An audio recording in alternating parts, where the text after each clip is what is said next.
All right, what's up, everybody? Welcome back to my channel. So today we're going to be doing a video on Constellation Software. They are currently the 20th largest company on the TSX. Obviously, at the top here, we've got Shopify, but they are one of the companies that has been pretty notable when you're looking at TSX companies because they have produced such high returns quite consistently over a very long period of time. So what we're going to do in this video is we're going to break the company down. We're going to talk about who they are, what they do, and then as always, we're going to do a valuation of them where we use the discounted cash flow approach to determine if there is a valid buying opportunity and whether or not the shares are undervalued and if they represent the type of returns that we're looking for here on this channel. So if we go over here to Morningstar, we can look at just some basic metrics for this company. So let's start by looking here at their profitability metrics. So we look at gross margin. Gross margin is extremely high, almost 90%, and it has ticked up slightly throughout the course of this company's history. So 2015, it's about 86%, 2020, 89%. So that's a good sign. This is what you expect with software companies. They tend to be extremely high gross margin. And then operating margin has also ticked up slightly. You can see about 16% 2015 to just under 19% for the last 12 months. So that's a great sign. Return on invested capital is high as well. Again, that's expected because it's a mature, profitable software company. Now, if we go up here, we can look at some valuation metrics. These are always good to look at when you're just kind of screening companies because it gives you an idea of how expensive and how optimistic investors are about the future of a company. So when we see a price to earnings ratio of 106, in most cases, that's going to mean investors are optimistic of the future of this company. They think that it's going to be earning a lot more money in the future than it is today. So our job is to assess whether or not that's reasonable. And despite these high valuation metrics, if it still is a good idea to invest in this company to see if they can produce outsized returns that beat the market over the long term. Okay, so who is Constellation Software and what do they do? So really they're a conglomerate of mission critical VMS companies. Now VMS stands for vertical market software, and it essentially means software that serves a very specific market for a very specific purpose. And by mission critical, they're referring to the fact that the software is of critical importance to their customers. It's not just software that they can suddenly stop using. It's something that their customers really rely on and they need to keep around in order to keep their business running. Now we can see a few examples of companies that they have in their portfolio on the screen here. These ones I think are a bit more diverse, that serves multiple industries than most of the companies that they have. They do own quite a lot of companies, several hundred companies from what I understand. So making acquisitions is really at the heart of what they do. And they've clearly been rather successful at it in the past. Anyone who knows anything about those companies knows that they have produced very great returns over the long term. And they've been able to produce those returns because they take an extremely disciplined approach to acquiring companies. So by investing in a company like Constellation Software, you're really investing in the success of the future acquisitions that they make. And the way you would kind of assess that is really just based on what they've produced in the past and what their investment philosophy is, because you're putting your faith in management by investing in a company like this. Now, the president recently released a letter that states what they plan on doing with their free cash flow going forward. So if we go to their investor relation page here, we go to the president's letters section. So their president is Mark Leonard. He's definitely an interesting fellow. He is pretty enigmatic from what I understand. He's not someone who likes to be in the public quite a lot, but he does release these letters here. You can see he was doing them annually. So 2011, 2012, and then 2017, he kind of stopped and said, I'm going to only release these letters when I need to update you guys on something important. So he released this letter here, which it's pretty short. It's only about 2 pages. And it's pretty amazing to read something like this, just because when he wrote this, he's just extremely to the point and he just tells you what's going on. He's not putting all this fluff in it like you tend to see a lot of presidents of, some of the largest companies in the world do. He's just saying, here's what I think, this is what's been going on at the company, and this is what you need to know. And so he talks about a few things. He says, basically, as the company gets bigger, we face troubles in deploying all of the free cash flow that we generate into making new acquisitions, because they have something called a hurdle rate. Now, what a hurdle rate essentially is basically their desired annual return when they make investments in these companies. So if you think about it, as ourselves as investors, when specifically on this channel, when we look at investments, we look for 15% return. That's usually the discount rate we use when we do a discounted cash flow analysis, which will apply to this company later. So their hurdle rate is kind of similar to that. They're saying we want to earn least this percentage return on the companies that we decide to invest in. So they do pay a very small dividend. So the dividend makes up a little bit of the cash flow that they generate. And then he says here, they're going to stop paying special dividends. So this is something that they've done in the past. There's also what you could call a special dividend when they did the spin out of Topicus, which again is probably a company I'll cover at some point. So now he's basically saying, well, he goes down here and he says, basically, because of the fact that our company is getting bigger, it's getting increasingly difficult to deploy all of this free cash flow that we generate in companies that meet our desired hurdle rate. So what we're going to likely try and do is acquire larger companies that have a lower hurdle rate. So what you can kind of interpret that as an investor is by doing that, it's probably going to mean decreased returns in the future, which isn't necessarily a bad thing. I mean, Constellation has basically been as successful as you can hope a company to be at making acquisitions in these specific types of businesses. The only problem they're facing now is they've been so successful at it. They now have so much money that they're having trouble finding the right investments to deploy into. And traditionally, they haven't been acquirers of larger VMS businesses. And by larger, they say typically in the range of the hundreds of millions. So that's what they're going to start doing now. Going forward, they're going to make, they said 1 to 2 of these larger acquisitions each year. And because the competition for those larger businesses is much greater than for small and medium-sized VMS businesses, they're competing with other people who also want to buy those businesses. So naturally, they're going to have to drop their hurdle rate or their desired return for those companies that they're buying, which means paying a higher price. Because as we know as investors, the price you pay is inversely correlated to the amount of returns that you can expect, meaning you pay a higher price for a company, the returns you can expect to get from it are just naturally going to be lower. That's just one of the laws of investing. So it does make sense for this company, and we're going to build this into our projections when we do the valuation, that they're going to have lower returns in the future than they have in the past. And again, it's not a knock on anything they've had or anything the company's doing. It's just they're really just a victim of their own success. They've gotten so big that they just cannot deploy all this capital, all this cash they generate. They have to drop their hurdle rate in order to continue to do so. So like I said before, they pay a rather low dividend. I believe they mention it here. And they do that on purpose because they think that with the cash they can generate, they can earn a greater return with that cash by buying VMS businesses, which is what they do, rather than just giving the cash to the shareholders. So if you're looking for a passive income investment, this isn't the company for you. This is very much a company that you would want to buy and hold for long periods of time. And you can also tell by the way they just report their financial information that they're really looking for long-term investors, not short-term oriented quarter-to-quarter type of investors, but investors that are going to be with them for long periods of time, 10, 20 years, and want to see returns compound. Okay, now I'm going to go to the investor relations page here. We'll go to statutory filings. Now, normally what I like to do when I look at companies on this channel is I'll usually go to their CEDAR filings, so look at annual reports and try and pick out some interesting facts I found out about the company that I think are of particular importance for investors to know. Now, this company really does not have that much information on them. If we can see here, they've got their shareholders report, their quarterly financial statements, management discussion analysis, but that's basically it. And what they're reporting there is pretty much the bare minimum of what they're legally required to report. Now, if we go down here and we look at, say, their Q4 financial statements, so I'm assuming this would be their financial statements for the year since it's Q4. Let's open it up. Yep. So it says for the years ended December 31st, 2020 and 2019. And of course, I mean, they've got their auditor's report. They have to include that. It's from KPMG. And then they've got their financial statements. And then they've probably just got their notes, the financial statements, which would just be all this stuff here. So not really a whole lot of information. And I think that's by design, because one thing the president talks about is he says, well, for one, as we mentioned before, they want to attract long-term investors, but also they don't want to reveal much about how the company goes about selecting investments, because that's really their competitive advantage. That's what makes their company so unique, is their process for identifying companies, improving them, building them, holding for long periods, and earning great returns on them.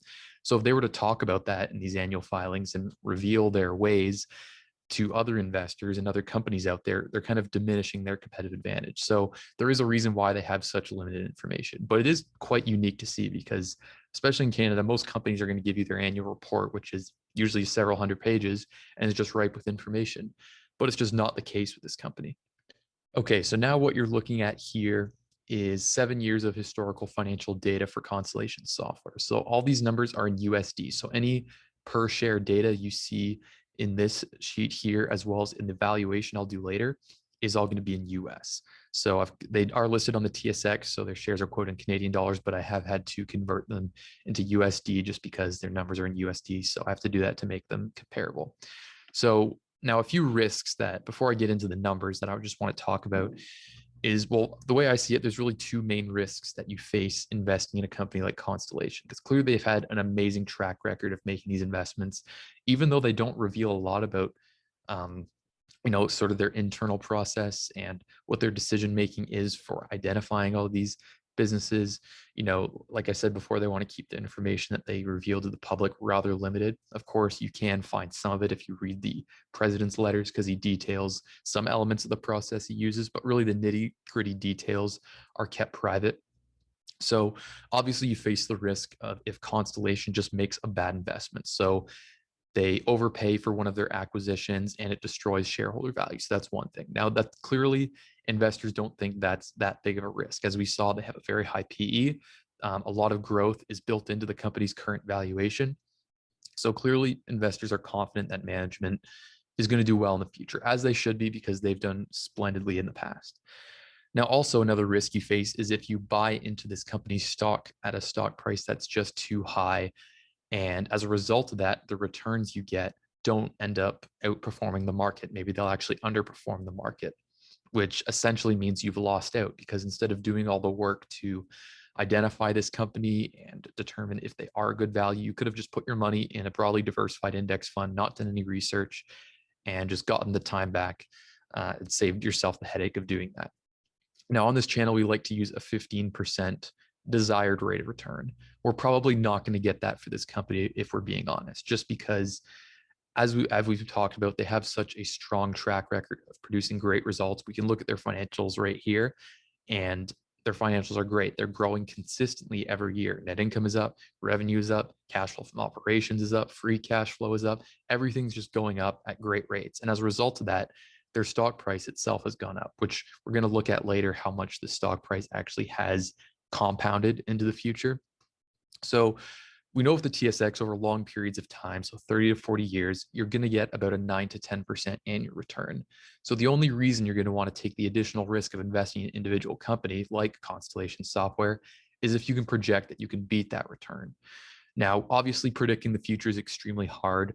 No one can do it with any sort of consistency. So the way we kind of shield ourselves from uncertainty in our projections is by using a margin of safety. So that's something we'll do when we look at the valuation. But let's just quickly run through these numbers here.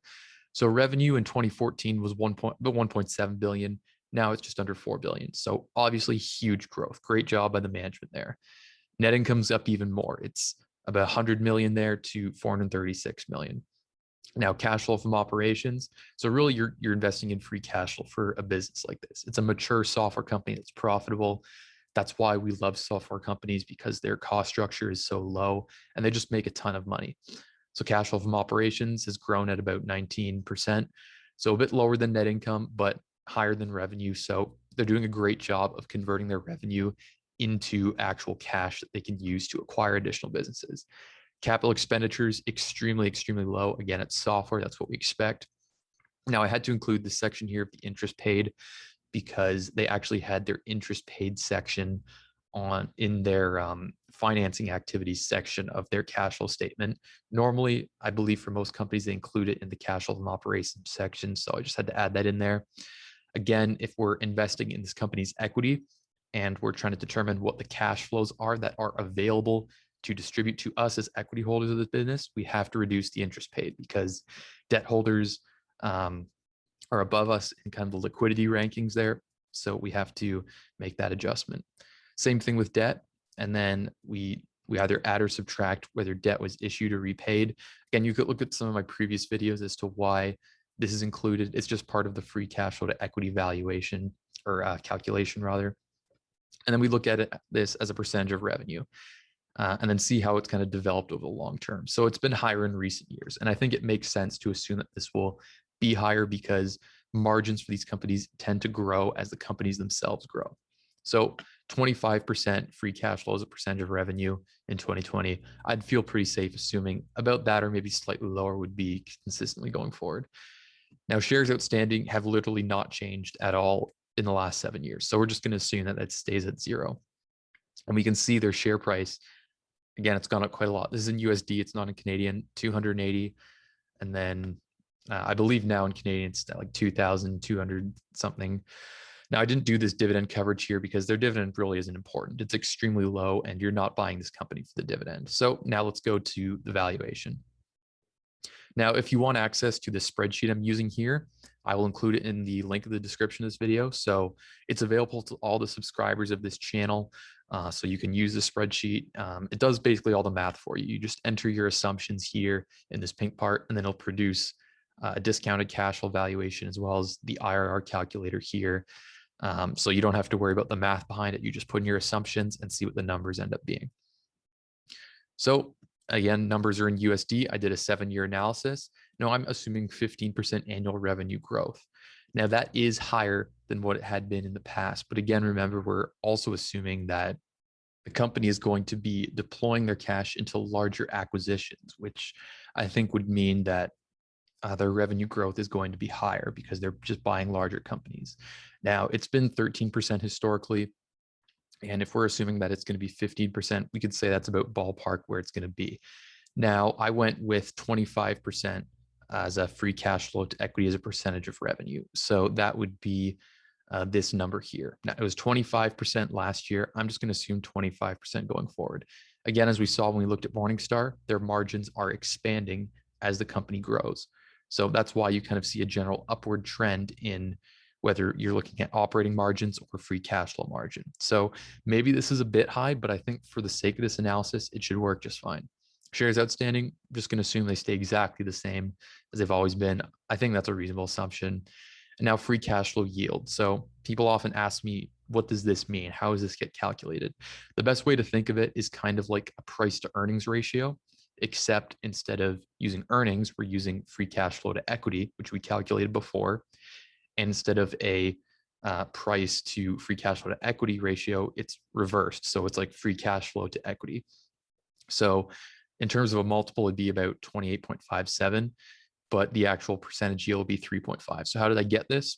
Well, I basically just looked at what it had been historically. So this is a company that is historically traded at high multiples. 3.5% is ballpark where it's been. So you can only assume that it's going to stay at that going forward. Now, there's a reason why it's so low, because companies that are growing will have lower free cash flow yields because investors are projecting, by way of having higher stock prices, that they're going to be earning more in cash flow and earnings in the future than they are now, which is clearly a reasonable assumption for this company just based on what we've seen historically and really what their business does, right? They acquire companies, they grow them, and they've been successful at it in the past. So it only makes sense to assume that they'll continue that success into the future. Again, we have to make assumptions when we're doing this. We can't accurately predict exactly what the future will be.